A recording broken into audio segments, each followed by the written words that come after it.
everyone. This is Andrei. I am the CEO of AtlasIntel, and I have the pleasure of introducing to you today our first edition of Atlas Talks US. This is a podcast we intend to use to provide light on our coverage of the US presidential election and perhaps on whatever comes after the election as well. We plan to continue this podcast into next year. We will be using polling data collected by AtlasIntel in the United States, as well as various other data tools that we currently have available for analyzing the political, economic, and social context within the United States. AtlasIntel was the most accurate pollster of the 2020 election, both in terms of the popular national vote, but also in swing states. We hope that we will have another very successful cycle this time around. We don't yet have that much media coverage in the United States, and one of the purposes for us with this podcast is to provide a US audience with a better understanding of our numbers, of our methodology, of our take on the US from outside the US. Even as we're polling the United States, we are based in Sao Paulo and Rio de Janeiro, Brazil.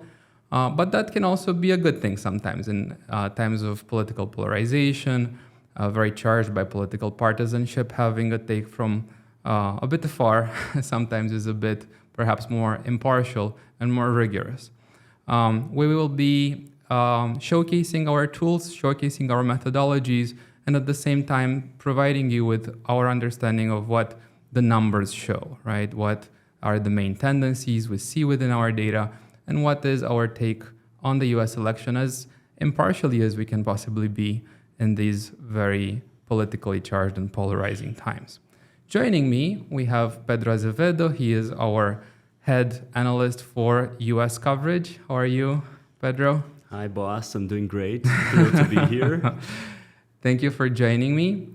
And with no further ado, I think we can start talking about the US context, both based on what we see in the poll that we are releasing this week, and also, based on historical data during this presidential cycle. It's been, quite a month so far, right? We've seen so much happening in a very short period of time. Now the dropout of Biden and Kamala Harris assuming the presidential election. And the first question that comes to mind for everyone is, what are Kamala's chances, right? We see that she's doing better in our latest poll. She's only a couple of points behind Trump. Biden was 5 points behind. So already we can say she's performing better than Biden, but she's still behind. And considering that she's 2 points behind in terms of the national vote, when we'll be looking at our swing state results, which we're not releasing this week, we'll be releasing them next week, we'll probably discover that Trump is also ahead in most of the swing states. So, given that even as she's performing better than Biden, she's still a couple of points behind Trump, given that whenever we will see this translate into the swing state scenario, that will also be quite challenging for Kamala. I guess the first question that comes to mind is this enough for the Democrats to actually turn around this election? Does Kamala actually have chances of winning this election, or perhaps it's all sort of a huge show of enthusiasm because she will be performing better than Biden, but at the end of the day, maybe that will not make much of a difference. What's your take, Pedro? What are Kamala's chances? Well, Andrei, it's hard to say now that this is, enough for the Democrats to win and come back, but it's a first step. Certainly the way it was going with Biden for the last month, it had become completely unsustainable. The way it was going, Biden's age was going to be the subject from here until November. No way, no matter how you look at it. We have proven that in the fact that since the debate and now, there was an assassination attempt on Donald Trump There was the Republican National Convention, where he gave his speech, where he named his vice presidential candidate, J.D. Vance. And even then, everyone was talking about Biden's age. Even these big events were not enough to recenter the debate. Yeah, exactly, to recenter the debate. And so now with Biden out of the way, I think this huge wave of enthusiasm for Kamala we've seen this week is at least a first step for Democrats to regroup and to take a look at where we have to focus now. It's better than they expected? Did this all turn out much easier for the Democrats to do? I mean, at the end of the day, they managed to substitute the candidate within 3 days, with the party essentially all rallying behind Kamala. The latest endorsements have already come in. There was the speculation as to, why didn't Nancy Pelosi, why didn't Obama, provide an endorsement right away? Well, they did. And so it seems like they've managed this pretty well. And you see this also in the refocusing of the debate. We would have expected the attack on Trump's life to still be very much the main topic of debate in the U.S. right now, and frankly, it's not. It's Kamala. Yeah, and that's no one's talking huge, about the right. assassination attempt anymore, and was like 2 weeks ago, less than 2 weeks ago. So in that sense, that's already a huge success, right? Yes, definitely, definitely. I think this is the best case scenario for Democrats right now, to be able to, they had, of course, a shaky month since the debate, with Biden repeatedly saying he would not drop out. So, a very public fight within the party of people saying he should drop out, people saying he should stay in, and Biden himself saying, I'm not going anywhere. But now that he's actually done it, the speed with which Kamala has been able to rally the party around her has been incredible. And it has precisely, instead of perpetuating this narrative of, the Democrats are in disarray, they don't know what they're doing, it's a mess inside the party, now it's decisively, wrapped up, and we see the narrative this week has been overwhelmingly, positive for Kamala and for how she was able to secure the nomination and get the party behind her and start to get and flesh out her own message. So it's been very, very positive. But I think it's quite interesting if you look at our latest numbers, right? If you're looking at the cross-steps on age, for example, it was very worrying for the Democrats to see Biden lagging behind Trump, the youngest group of voters, right? Those aged 29 or below. It was kind of the first time in perhaps all of our historical series that I would see, a Republican candidate for president perform better than the Democrat. This is a very strong demography for the Democrats traditionally.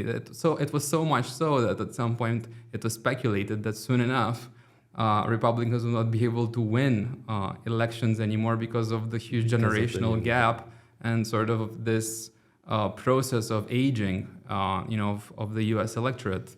And sure enough, you see Trump performing really well among young voters to the degree that he was pulling ahead Biden and even by a considerable margin.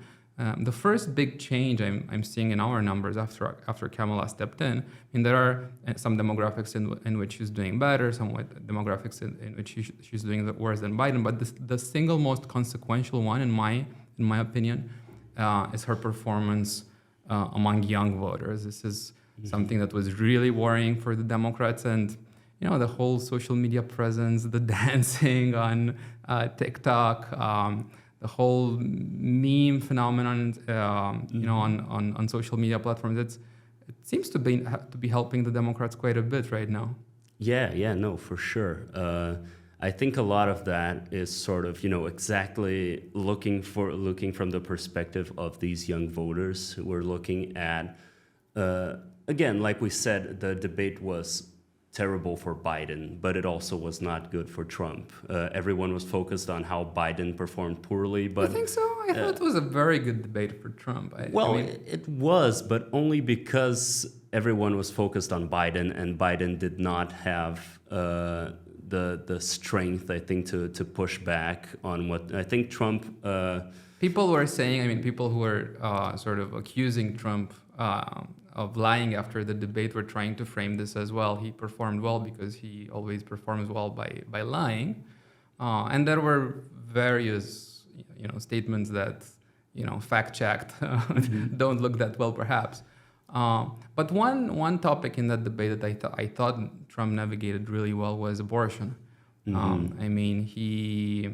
He's the chief responsible for the reversal of Roe versus Wade, basically because of the new balance of on the Supreme Court.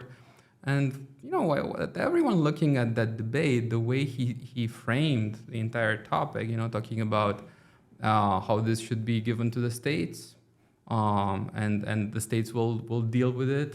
It was as if he was defending democracy, right?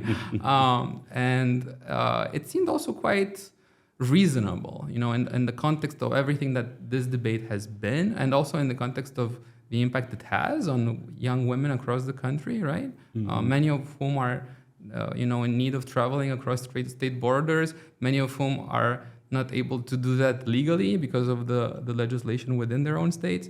The way you're looking at Trump frame that frame that topic within the debate seemed quite reasonable. But what do you think will happen next with the VP choice? Trump, I personally think he maybe got a bit ahead of himself with J.D. Vance. It's clear that he wanted J.D. Vance because it's sort of a mini Trump in terms of what he represents. He's very much coherent with the entire ideological package that comes with Trump. The focus on rural white poverty, the focus on really catering to these voters that feel left behind in places like the Rust Belt, like the deep American pockets of impoverishment.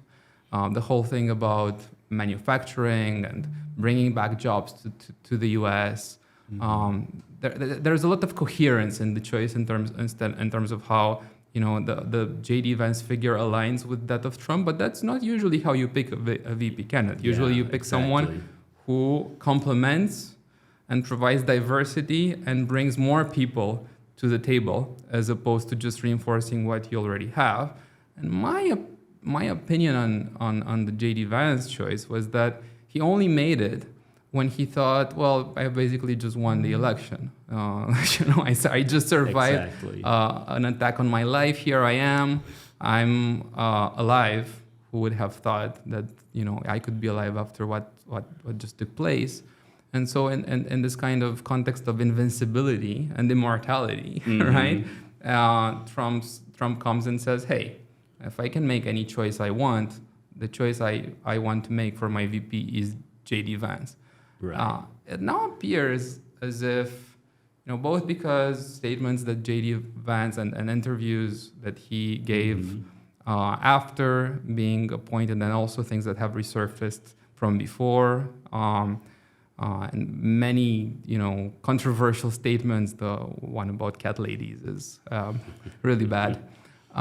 It seems as if perhaps this was not the most strategic choice Trump could have made on the one hand, and then it also kind of puts a lot of focus on what Kamala will decide, right? Because Kamala hasn't yet made her choice. Yeah.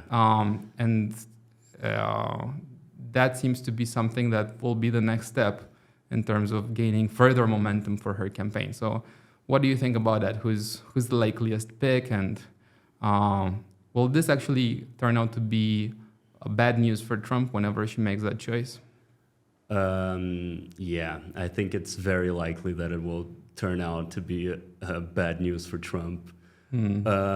Exactly because of what you've said, actually, that ideally you would have to pick a VP candidate that will sort of balance out the ticket, right? So So Kamala is now looking at, mostly Democratic governors, popular Democratic governors, and, mostly young white men to balance out the fact that she's a black woman, right? So to spread out that demographic. And she's thinking it appears like the huge favorite right now is Josh Shapiro, right? The governor of Pennsylvania. It's clear to me that, it's very important to bring Pennsylvania home, right? It's one of the largest swing states, perhaps the largest competitive swing state in this cycle is Pennsylvania. I'm not really considering Florida as a swing state anymore. Yeah, so, of course. And at the same time, we know that Kamala is performing worse in the Rust Belt compared to other swing states. So she would already have improved in comparison to Biden in places like Georgia, like Arizona, like Nevada. People expect Kamala to be doing better in those places. They don't expect her to be doing better in the Rust Belt. So in that sense, it's quite logical for her to look at Josh Shapiro. But what? And that's just why I say, that's probably going to be bad news for Trump, is that exactly she's probably going to end up picking up someone who broadens her appeal. We have Josh Shapiro, we have maybe if she's thinking about the Sun Belt instead, she can go with Mark Kelly, who has also been posited as a possible choice. We have, the governor of Minnesota, Tim Walz. We have the governor of North Carolina, Roy Cooper. The governor of Kentucky, Andy Beshear. These are all candidates who can broaden her appeal, especially in that region. While, of course, like you said, J.D. Vance does not broaden Trump's appeal at all. He's more Trump. No one that wasn't going to vote for Trump before is going to be convinced to vote for Trump because of J.D. Vance. It's very clear to me that Shapiro is a really good choice, a really strategic choice. As far as swing states go, it's really good that she's going to be able to improve performance in the Rust Belt for the Democrats. But at the same time, and I've seen this pop up increasingly over the last couple of days, I think it will expose Kamala to something that she would have already confronted that's been really discomforting for Biden, which is the huge split within the left-wing militant branch of the Democratic Party when it comes to young university democratic activists when it comes to Israel. Right. So increasingly, the Free Palestine movement within the Democratic Party is something to be reckoned with, and inevitably, you're bringing Shapiro to your ticket. I think it's going to reinforce, the entire scrutiny of Kamala on Israel, and I'm not saying that makes Shapiro a bad choice for the Democrats. But it will create a dynamic within the campaign where you have, all of these benefits in terms of choosing Shapiro, but you're just going to have to confront, the fact that the, militant arm of the Democratic Party increasingly wants the U.S. policy on Israel to change. And that is not really that is not really something that Biden has delivered on credibly, and that's not really something that Kamala has delivered on. It's not clear that she wants to, or that Shapiro would be aligned with that in any circumstance, in any way. It also comes at a time when, Trump has increasingly boosted, calls for the U.S. to take a more fearful approach in defending Israel. So how do you see this, whole Israel debate play out in Kamala's campaign? To what degree is this something that will perhaps demobilize these democratic activists? Are actually quite important traditionally. They're the ones who make, the door-to-door canvassing campaigns in important swing states. They're the ones who call in for donors. They're the ones who stage demonstrations. They're the ones who organize, the welcoming committees and all of these campaign events where the candidates go. If you have a demobilization of your entire activist base within the Democratic Party because they all feel alienated by your foreign policy stances, that is perhaps something that will be damaging for her campaign. What do you think? Yeah, no, absolutely. I would say that that first of all, Kamala is not going to reach a position that is going to please these activists on Israel. I don't think that's going to happen, because the most active and the most vocal members of this wing of the party and the activists, and which are, and a lot of people of these are younger people, like, right, we were talking about the younger voters before. They want basically for the United States to break diplomatic relations with Israel and to completely stop arms sales to Israel, and to sanction Israel for its treatment of Palestinians, and that's not going to happen. That is not a position that anyone running for office in the United States can take, because actually have Israel a has question on this in the poll we released this week. Oh yeah. We asked a question on U.S. financial support for Israel, and what you can see on this list is that the U.S. electorate is very much split on this, and this is something new. I mean, it used to be the case that the U.S. public opinion was staunchly in support of Israel. At least when it comes to financial support, it's not like that anymore. We see 37% mostly or totally oppose financial support for Israel, and we see only 37%. Yeah, basically equally split, right? Yeah, in support. So it's an equal split, but this is something new. I mean, it used to be the case that the support was very much consolidated. What's really interesting when you look at this ranking of topics is that it doesn't really look that bad for Democrats. I mean, if you look at legalizing marijuana, traditionally it's a more progressive policy. 62% support legalization. Reinstatement of Roe versus Wade, 55% supporting the reinstatement of that decision. If you look at tax hikes on high-income earners, right, the famous 1%, 99% debate, a majority supports raising taxes on the rich. There are some issues on which Trump performs better. So building the wall with Mexico, for example, there are more people in favor of building the wall than not. But it seems like on a few specific issues that Democrats have traditionally supported, the margins are considerably higher.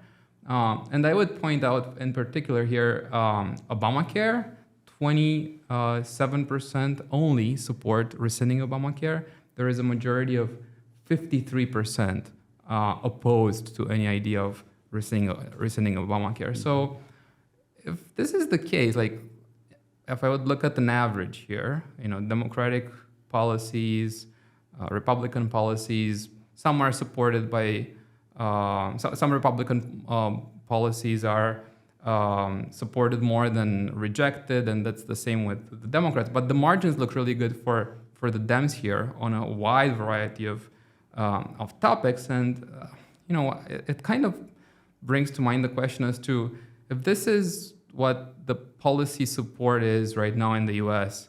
on some of the most important issues that should be anchoring this presidential election.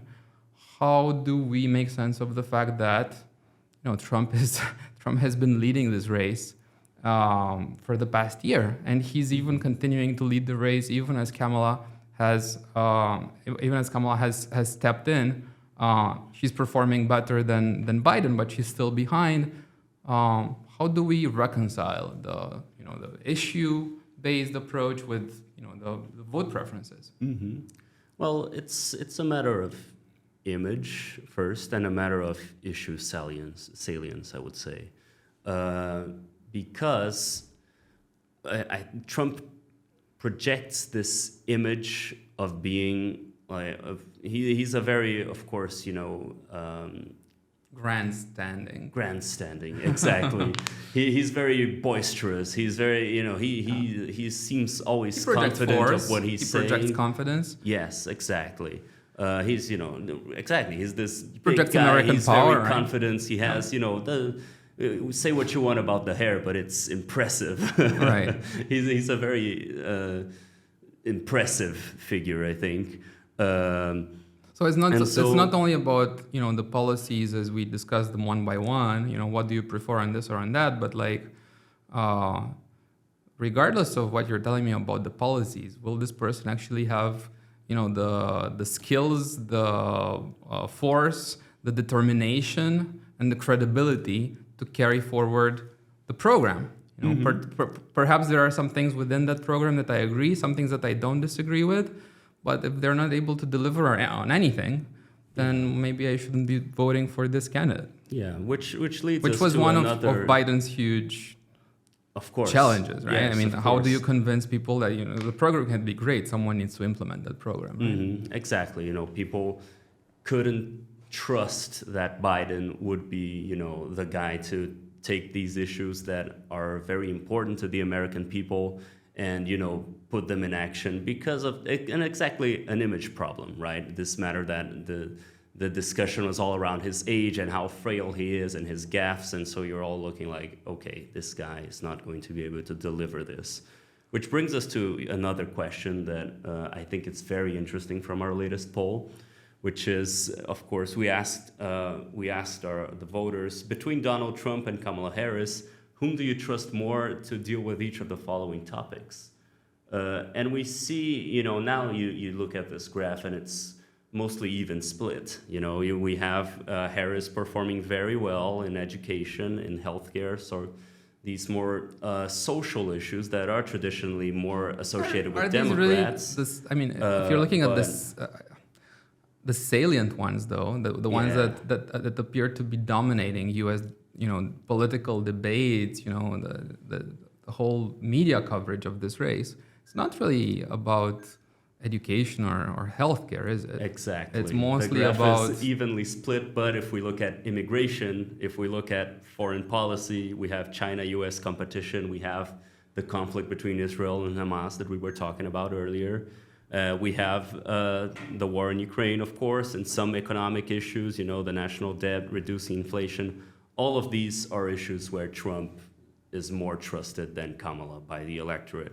And it's a potent mix, so, right? The important issues, even if the public supports the Democrats on, legalizing marijuana or preserving Obamacare, the issues that have been in the news all the time and that people are always listening about, the economy and immigration and Ukraine and Israel, in these issues Trump seems to perform a lot better than Kamala. So that would also explain why you're not necessarily thinking about Obamacare until it's gone.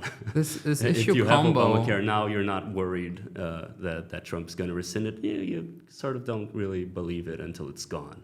Yeah, I think this issue combo really gets to the main vulnerability that the Dem campaign still has, right? If you're looking at, the fact that Trump dominates, with the wide majority, the perception on which candidate is more credible on the economy, together with the perception of who's more credible in terms of geopolitics, whether that's wars, Russia versus Ukraine, the Israeli conflict with Hamas, or the whole situation around Iran. And you add migration to the mix, right? These are perhaps the single most salient discussed topics in U.S. political debate today. And on each of the three, Trump is leading, and his lead has only strengthened this year. I think in particular on migration. I mean, perhaps on the economy, you can still debate. We see, including on specific proposals. Raising taxes on richer Americans appears to be popular. So you'd say, well, maybe based on that, Kamala can question Trump's economic policy. Maybe she can improve her defense of whatever Biden's record on the economy has been. Maybe inflation and the rising cost of living. Maybe over the next few months, it won't be as bad anymore, and people will tend to forget about it. So maybe on the economy she can improve. Maybe in terms of like international relations, she can project the image of an American leader that is able to project American power through alliances rather than just sheer force. But on migration, really, I think that train has left the station a long time ago. I don't really see how Democrats can improve on that. And I would say, what the governor of Texas has been doing over the last couple of years, shipping all these migrants to Democratic led cities across the country, to New York, to the Hamptons, to California. I think it's really shifted the debate on immigration. And it's one thing to see the migrants at the border and see that on your TV every now and then, and really care more about other topics and actually feel some empathy regarding these refugees that arrive from all over the world. It's another thing to see your city overwhelmed by the huge influx of migrants and the fact that you need to house them, you need to provide them with food, with shelter. Sometimes you need to do this with schools and move kids from being in the classroom to taking classes online because the city was forced to use that as a shelter for migrants, even if temporarily. But this provides a really stark picture as on migration policies that seem to not be working very well. What do you think about that? Do you think there's any chance for Kamala to somehow improve the view that the American public has of the Democratic record on migration? Well, immigration has been, not since Trump, since a long time before, but, Trump really made it mainstream, has been a big issue on American politics, and it has been sort of the flagship issue for many far-right movements, across the world that we're seeing now. It's a very, very strong issue for the far right in Europe, for example, and I think the Republicans in that aspect have done a really intelligent and a really good job of keeping this issue, always salient and always on the media and making, a big storm about it. And Kamala has been, during the Biden administration, very connected to immigration. At the very beginning, Biden made her immigration czar for the administration, right? And so, doesn't look like that's going to be something she'll be wanting to talk about in this campaign, right? This is an issue that is going to be very hard for her to overcome. And so I think, you have to sort of look to other issues, other resources you can maybe use to counter that in maybe trying to mobilize your own voters and in maybe trying to make your case to the nation. And I think in that case, we can think of maybe abortion as an issue that Kamala was actually, I think, the first, one of the first people in the Biden administration to realize what a powerful electoral mobilizer this issue could be after the repeal of Roe v. Wade. And she has been very outspoken and active on this front since Roe v. Wade was repealed. and I mean, this has been a very mobilizing issue for Democrats on many, special elections and referendums that we've seen throughout the last few years. And I think Biden was maybe not the ideal candidate to wave that flag around, the old white guy, and of course with all his problems with people seeing him as old and with seeing him as fragile, he was maybe not that guy. And I think Kamala, as a younger woman, I think she has a very good position to talk about abortion and to go on the offensive. So I feel like that's going to be an issue that she's going to want to make a lot of use of. And also the idea of, again, safeguarding democracy, as we say it, right? Oh, reminding people of January 6th. She's been talking a lot about freedom instead of necessarily going with, oh, Trump is a threat to democracy. She talks about preserving our freedoms. And so I think these will be two important sort of narrative paths for the Kamala Harris campaign, because exactly and I think she knows, the Democrats know that they probably can't win the fight with the Republicans on immigration, and so they're going to try to look for these alternative issues and try to make the most of them and try to mobilize voters through them instead of trying to pick the fight on immigration.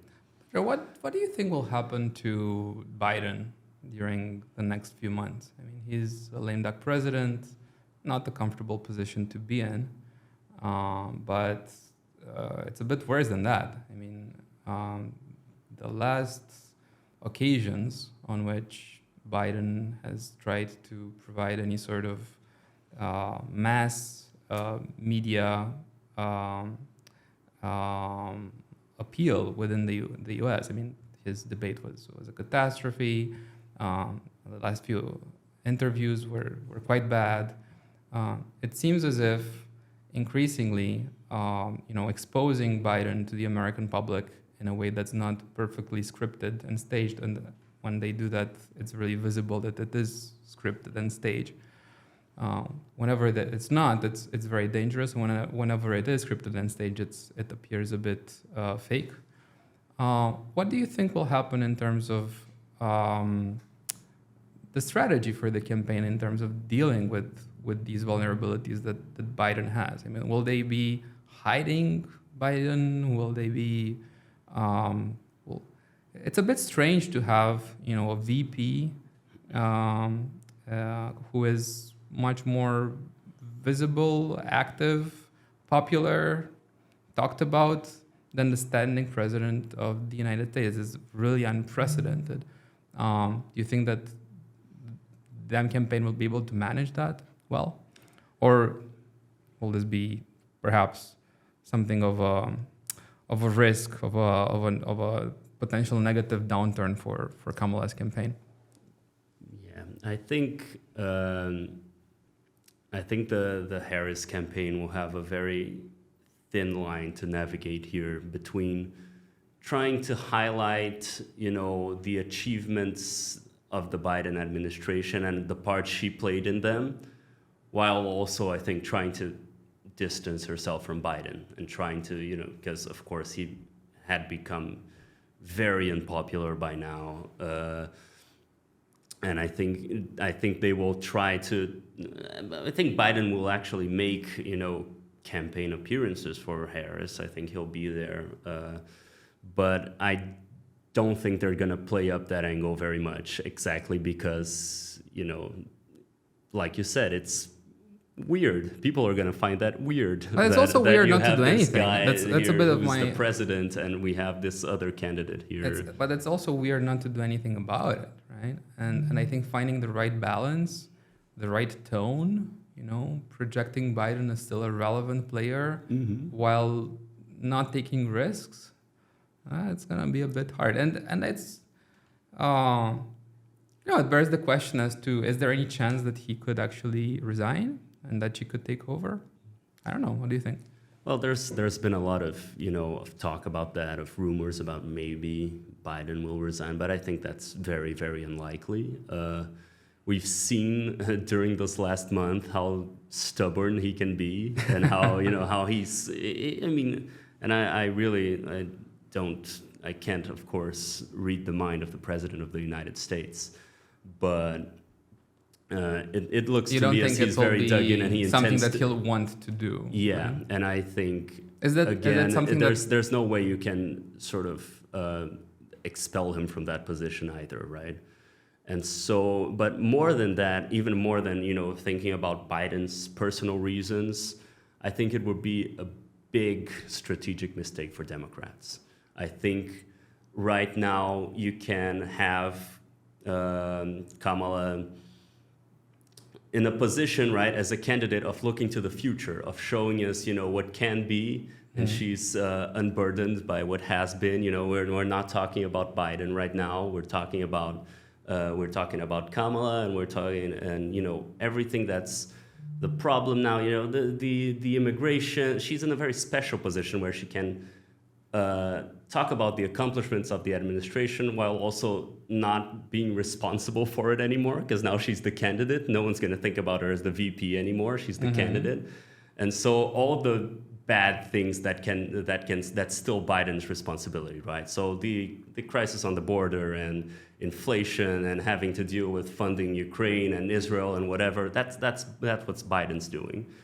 So this is actually a big opportunity for Democrats, for Kamala to sort of like we said, Biden's still going to be around. He's still going to be appearing. But since he's the president, that's who the people are going to hold responsible for what's going on. Take credit for everything that's good, and provide hope. And then if there's anything that people don't like, well, yeah, exactly. That was Biden. And then and you cannot really be angry at Biden. If Biden resigns, you lose that, right? If you put Kamala on the White House, first of all, her attention's going to be divided from the campaign. Now she can focus mostly on the campaign. If she's president, she's of course going to have to dedicate a lot of her attention to the duties of the presidency, which are famously many and very intense. But also, now you make her the face of the administration, and if she's the president, now you put the blame of all of that on her. Immigration, President Harris is not doing anything. Inflation, President Harris is not doing anything. So, she can afford to wait 6 months and win the election maybe, and leave all the problems for 6 months later. We'll see if that happens. This was great, Pedro. Thank you very much, and thank you everyone who's been watching this. We'll be back in a couple of weeks with a new edition of Atlas Talks US. Thanks a lot. Thanks a lot. See you next time.